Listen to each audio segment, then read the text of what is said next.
Bonjour, je m'appelle Brigitte Bémol, je suis scénariste, je suis également adaptatrice, directrice d'écriture, directrice artistique de la série Je te promets, qui est l'adaptation de This Is Us pour TF1.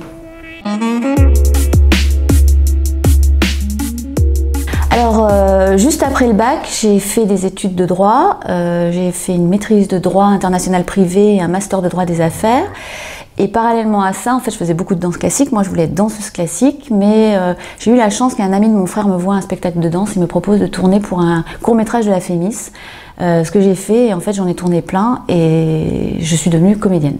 Je suis rentrée en classe libre au cours Florent et tout de suite après, j'ai tourné pour Philippe Harel, Mathieu Kassovitz, Claude Berry. Donc voilà, j'ai entamé une carrière de comédienne, un peu par hasard.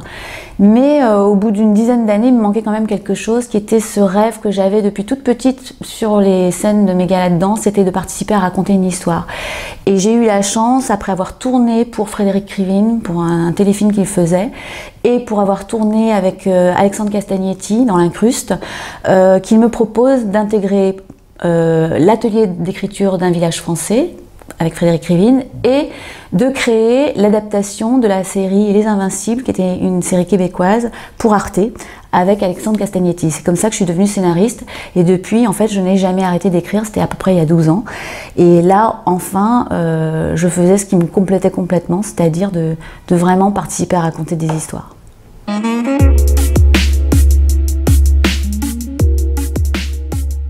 Alors je vais vous parler de mon métier de directrice artistique et de directrice d'écriture pour une grosse série.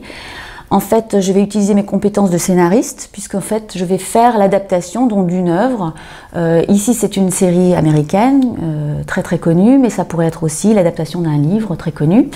Donc la base de tout, c'est que je vais d'abord soumettre un projet d'adaptation qui va être soumis à des diffuseurs. Donc une production va m'engager pour écrire ce projet, qui va donner ma vision en fait de l'œuvre originale, mais toute la difficulté en fait c'est de préserver l'âme de l'œuvre originale, en tout cas à mon sens, et c'est comme ça que je fais ce travail.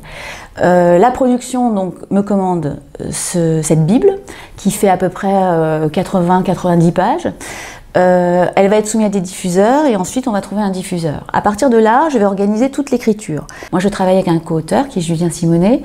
On écrit absolument tous les épisodes, donc on va reconstruire conformément à ce qu'on a proposé dans la Bible, l'arche de la série. Alors par exemple sur Je te promets, This Is Us faisait 18 épisodes de 44 minutes. Nous on va reconstruire 12 épisodes de 52 minutes.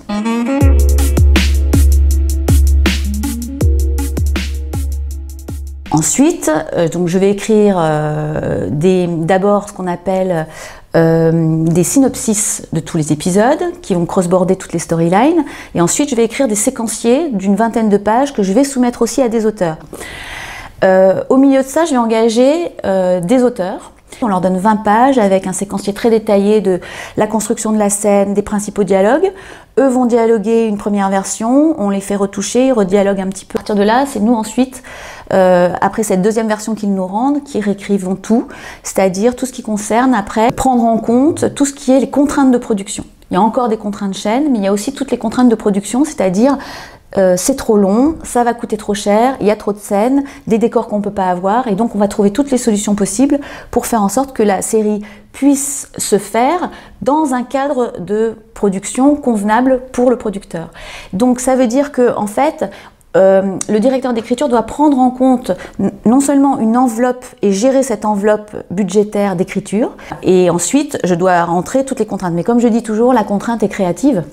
Donc, en fait, pour moi, la contrainte, comme on dit dans How I Met, c'est un challenge accepted. Maintenant, le travail de directeur artistique, c'est un peu différent. C'est qu'en fait, on va participer à toutes les phases de la mise en place artistique du projet jusqu'à sa réalisation finale. C'est-à-dire, c'est choix des décors, choix des costumes, visionnage des rushs, choix du montage, choix des musiques, choix de tout.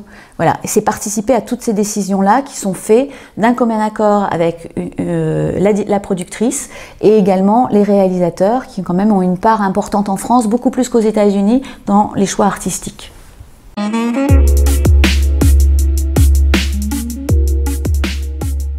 Alors, une journée type, ça commence par cigarette et café le matin, coup de téléphone à mon co-auteur et un brief de tout ce qu'on a à faire dans la journée. On balaie les principaux problèmes, on hiérarchise et ensuite on se répartit des tâches.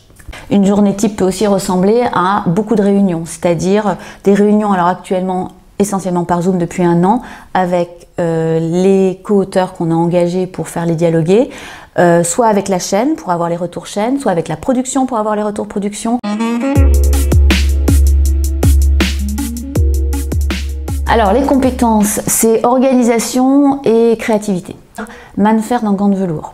C'est-à-dire que pour tout ce qui est en fait la compétence liée à l'écriture, évidemment c'est la créativité, mais la créativité ne va pas sans une extrêmement grande organisation, c'est-à-dire que l'écriture, et surtout quand on est à la direction d'écriture, c'est sans arrêt aller du macro au micro. Il faut avoir vraiment des compétences de management, de la sociabilité et de la compréhension, et donc voilà, de la psychologie, beaucoup de psychologie pour faire le métier de scénariste, mais pour aussi être capable de communiquer avec les autres, ce qui est important, sinon il n'y a pas de direction artistique ou de direction d'écriture possible.